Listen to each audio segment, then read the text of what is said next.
welcome back to our channel. I'm Ashlon and I'm Siobhan. And for those new to our channel, we just want to welcome you here. So in this video, we wanted to share our engagement process. And so if you've been following our journey, you had the opportunity to see how we met. You had the opportunity to see how we knew each other were the ones. We shared how, because of a broken engagement, I was dealing with fear, and I wrestled really heavily with fear before we met each other, and how it played a role within our relationship. You know, in the beginning stages of our relationship, I wrestled with that a little bit, and he would have to bring me back in. It's going to play a really important role in the story that we're about to tell you. I mentioned that in the last video, but we literally could have not gotten married because of fear that tried to come back. Some of this story we're going to share, we haven't shared with hardly anybody. A lot of people don't know our whole story. But we think that it's so important to share because, one, we overcame it.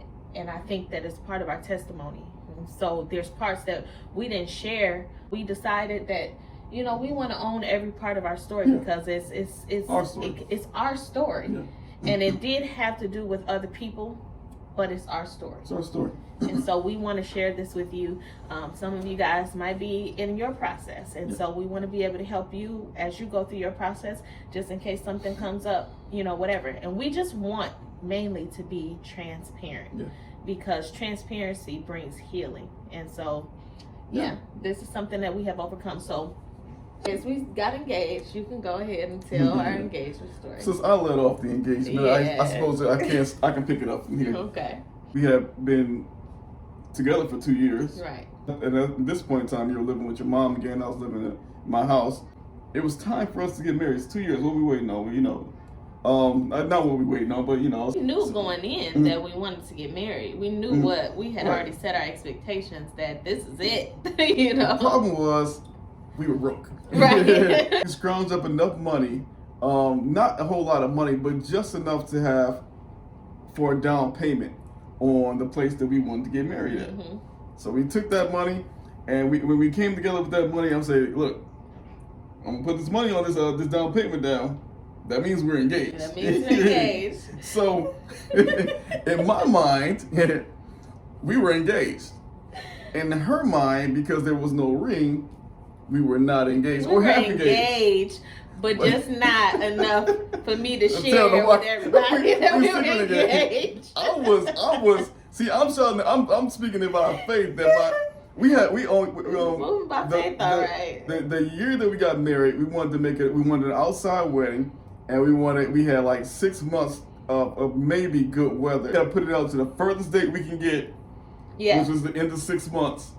Between that time of us putting that money down until the end of the time we got married, we're just working on getting everything else together. The first thing is to get a ring. The problem is we were broke again. We didn't get a ring until 3 months in of a 6 month engagement. So halfway through the engagement, I was motivated and moving ahead. She was like, I ain't got no ring. I was like, I get to plan on when I see that ring, baby. But you know, I'm going full force because I'm going full force. I'm planning the wedding, and that's the issue too. See, when I'm going full force, I'm making plans. We're gonna do this, we're gonna do that. Now she's chilling. Hold on. No, you chilling because ladies, listen. You were chilling. No, okay. Come on. No. Ladies, y'all know men can be a little bit backwards sometimes. Y'all know. You know how you would feel. You don't got no ring? Okay, you can put the money on the place. That's great. But where's the ring? We're working on that. I'm telling this part of my plan here. So we're working a plan, and like I said, I'm going full force in everything. We get the ring about 3 months in. Yeah. And all of a sudden, guess who's now Miss Wedding Planner? After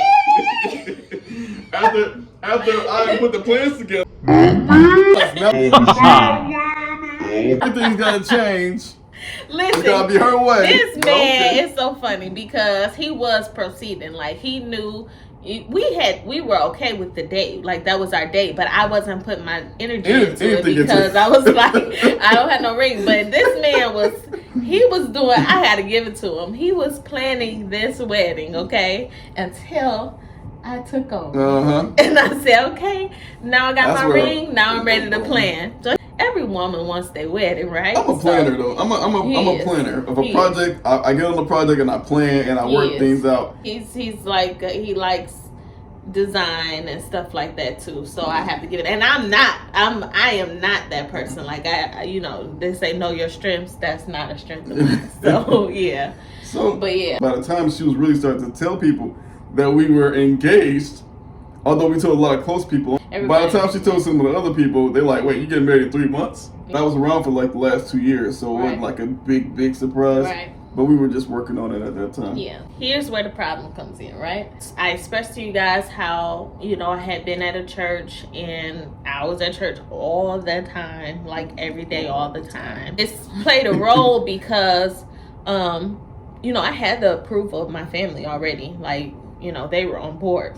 But my spiritual leader was, I was aiming for his approval, let's say that. And so, you needed his approval. Yeah, I needed his approval. Like a father to a daughter, that was something to you. So. Yeah, even though my natural father was good, like we were good, I'm looking for this spiritual father approval because of what we had been, I guess, taught in the church, to have their approval or you make any decision in life, period. But, it was a little bit weird because I had been at the church and I had been an intricate part of the church in helping the church in ministry and just, the different things that I was doing. So I think that played a really major role in his opinion towards our relationship because Angela was this outsider coming into the church to pull his spiritual daughter away. It became a problem. He never voiced it to Angela. He never voiced it to anybody else. But there would be things that he would say in my ear that, he knew that I had dealt with the spirit of fear in the past. So there was things that he was saying in my ear that would make me have reservations, even though everything was good between us. Very, very much had the mentality that I am Ajalon's coming in here like a wolf in a hen house. She was a major asset to that church because it was a small church. And I'm coming in to take her away. As well as the fact that I never blend in with his environment. When I come in, I stand out like a sore thumb. Disturbance. I mean, I think he was just more so just there, but he didn't fall for the gimmicks. Let's just be real. It wasn't that he wasn't coming in like so thrilled by what was going on there. And so a lot of people, if they're going to come in, they're going to suck up, or they're going to, be like, oh, this is awesome. Like it was something that they never saw before. But the truth is he didn't fall for the things that were going on there. So it was kind of like, I don't think I could manipulate you type of thing. I was always very respectful. Respectful. People hate what they can't conquer. And they feel what they don't understand, they hate what they can't conquer. And I became that thing, that eyesore that he couldn't conquer. But I was always being very nice. So now it was time for premarital counseling. And so our compromise was that we would go to counseling with my church and have his pastors marry us. Because again, even though we should have gone to counseling through his pastor, since he was ultimately, we knew that he was going to be the one to marry us because that's where we were going, is to his church. I had this need for approval from my pastors. And so we went through counseling there and everything, and he stuck close to me in the name of, I'm going to make sure you don't get hurt again, because he knew my previous history. And he played on that.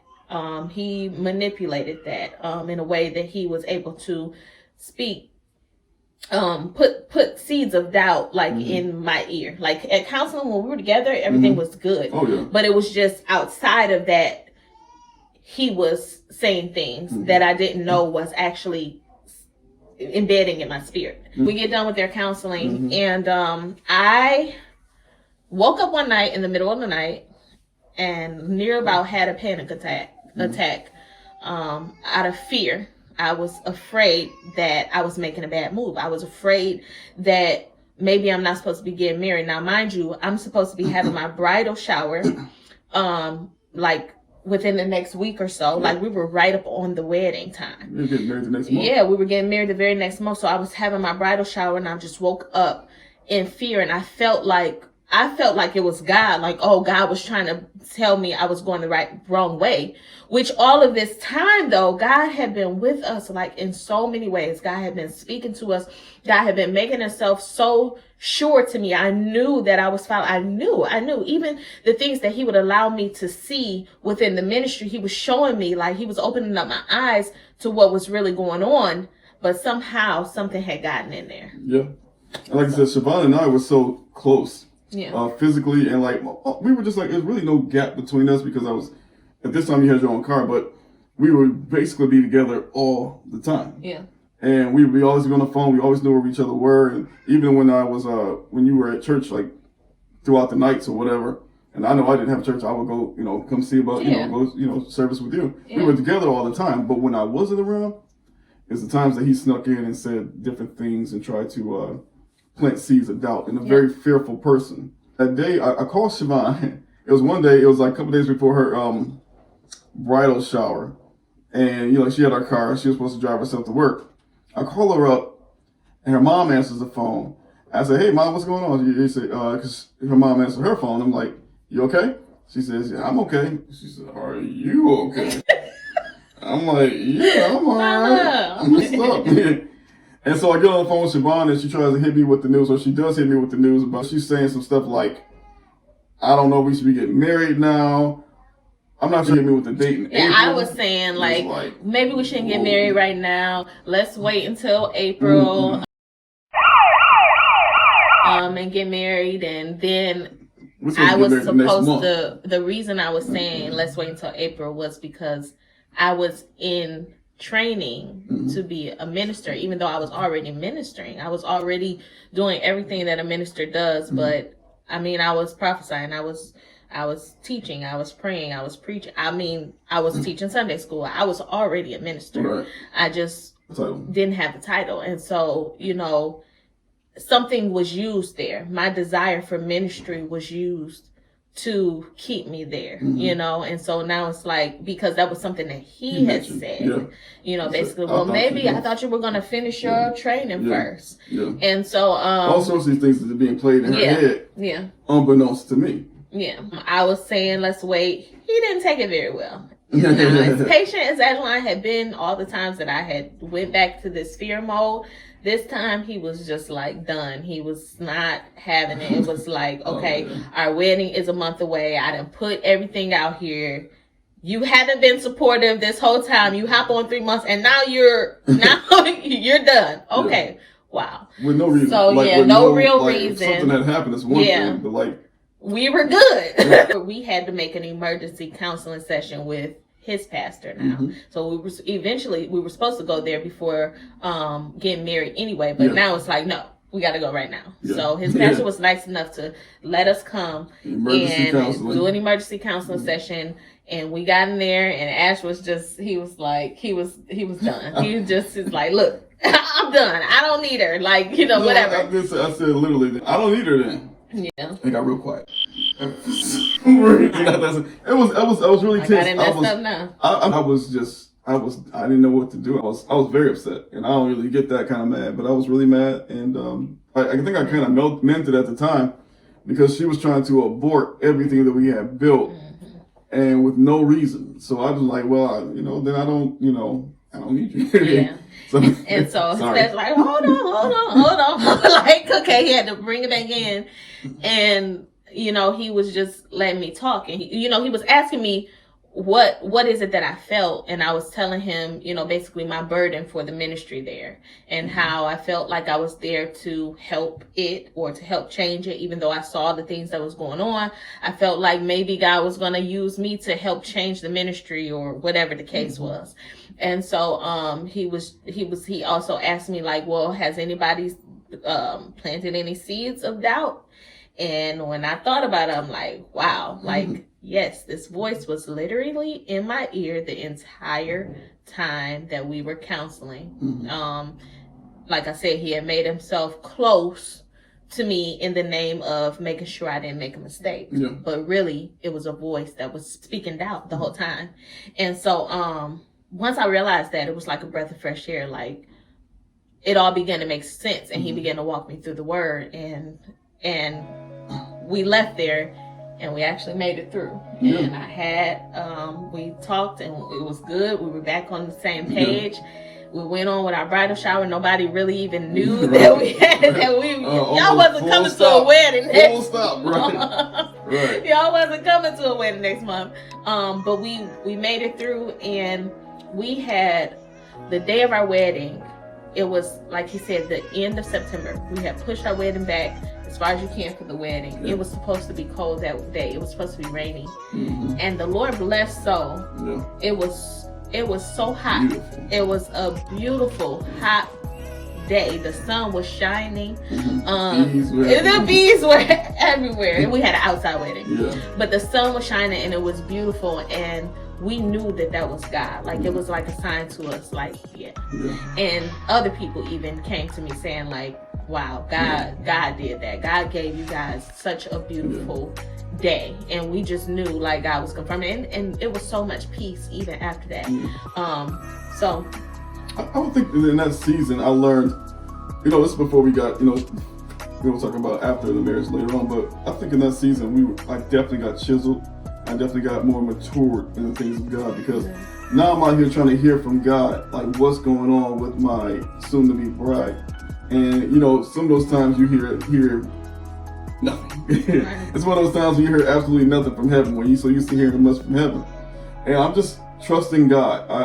And we went through the process, but I trusted God and just saw his faithfulness through it all. Like, he never left his position. Yeah. He never left his position. And even though things went haywire, he never left off being God. And I learned to trust him more, because he's going to be right where he always was. And I think we learned not to allow outside voices in. Like, that was the first lesson of that. And I promise you, since then, we don't. We don't let, I think our marriage is peaceful because we don't allow other people to have a say-so in what we know God has ordained. Mm-hmm. And, it was a lesson from the very beginning, like, to eliminate those voices of negativity or the voices that can try to pull you. And I think it made us closer. Yeah. Like, I feel like we were already close because we stayed celibate during our dating process. Mm-hmm. We didn't even kiss until now. I know that's a lot for some people to really understand, but we didn't, because we had committed that to the Lord also. And so we were close. We had nothing but communication, like, between us. And then this whole thing. We had nothing but communication. We had nothing but communication. I mean, you can't. That's right. You gotta talk. That's all you can do. So look. Ooh, good old talk tonight, man. Nice talk. You want to talk tonight? Tell them to go to sleep. But yeah, so because we were already close, and then this, I feel like, just made us even closer, because we had just overcame something that we knew that it was nothing but God. I mean, even after the wedding, like, there was that voice got stronger and started coming for us. Like, we're not going to tell all that story right now, but we had to learn to depend on God and only God, and depend on what we have here, and trust God in that process. And I think the final lesson we can take from that is not to be influenced. Even from people who we're supposed to respect and supposed to regard highly, because there's a lot of people out there who you would attribute wisdom to, or attribute like they're following God, so I know when they say things are right. But you gotta listen to that voice. That's that voice on the inside. Yeah. What is God saying on the inside? Yeah. And I'm not saying that you can never regard anybody's voice, but try to listen to the voice on the inside and check and see that lines up with the voice on the outside. Yeah. And this is coming from two spiritual leaders. Right. This is coming from people who are pastors themselves, who also lead people. And I'm telling you to trust the voice on the inside, get to know the voice of the Lord for yourself. Yeah. That way you won't be, led astray by anybody. Yeah. And so, for you guys listening to our story, we thank you again for always stopping by and always coming and sharing our journey with us. We have so much more to share that we will continue to share, because things got very interesting after that, because eventually we have kids, right? But yeah, we'll be sharing our journey, and we appreciate you guys. If you guys have any questions or anything, you know, you can comment in the comment section. If there's things that you want us to talk about, we would love to share as much as we have to share. Yeah. We would love to share with you guys. We thank you guys again. God bless. Take care.